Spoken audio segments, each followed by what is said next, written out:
Le but, c'était de mettre en valeur la pierre du pays. C'est vrai, on voit les coraux, on voit la calcite, et ça raconte un peu l'histoire de la géologie du pays en même temps.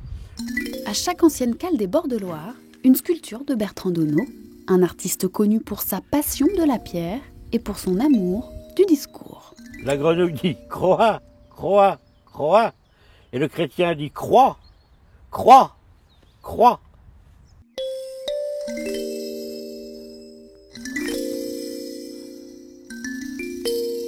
Bertrand Donneau vit sur la Loire, dans cet ancien chaland devenu son domicile. C'était il y a 30 ans. Allez Tango, allez, allez.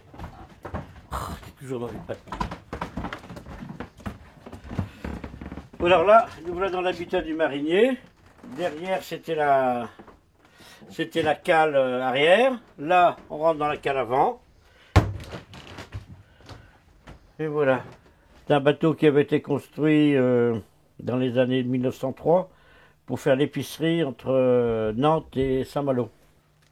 C'est toujours difficile d'acheter une maison, de trouver un espace où vivre. Il y a toujours des voisins acariâtres. Il faut demander des permis, des normes. Donc, ayant fait les beaux-arts, j'ai toujours ressenti ça comme une atteinte à la créativité ou à ma créativité. Alors, c'est très prétentieux. À l'époque, on achetait une péniche, on faisait ce qu'on voulait. On naviguait pas mal. J'ai eu l'occasion de faire le canal de Nantes à Brest plusieurs fois, la Mayenne, la Sarthe. Les poils plus loin, je suis allé jusqu'à Lorient.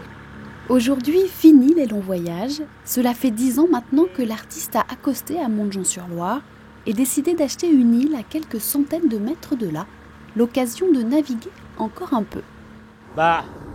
L'hiver, des fois, il y a plein de oiseaux, on est tout seul. Il y a les mouettes, les mulets qui vont remonter, on ramène les anguilles, les asperges au printemps. Oui, c'est formidable. L'intérêt sur la Loire, c'est qu'il y a une grande plaine alluviale inondable, donc plate.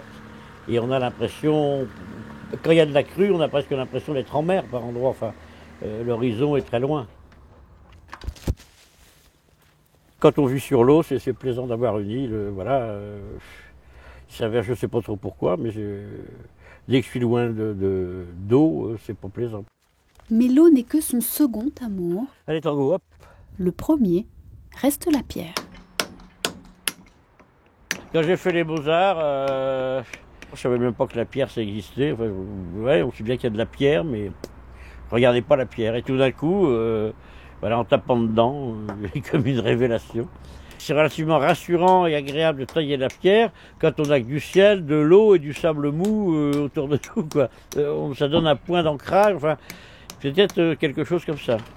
Un art qui lui permet donc de garder les pieds sur terre et lui donne peut-être un peu aussi une certaine vision de la vie. C'est-à-dire, les enfants obéissent plus, les femmes font ce qu'elles veulent, les poissons veulent plus mordre à l'hameçon, moi la pierre, elle fait ce que je veux. Je sais pas pourquoi je dis cette connerie.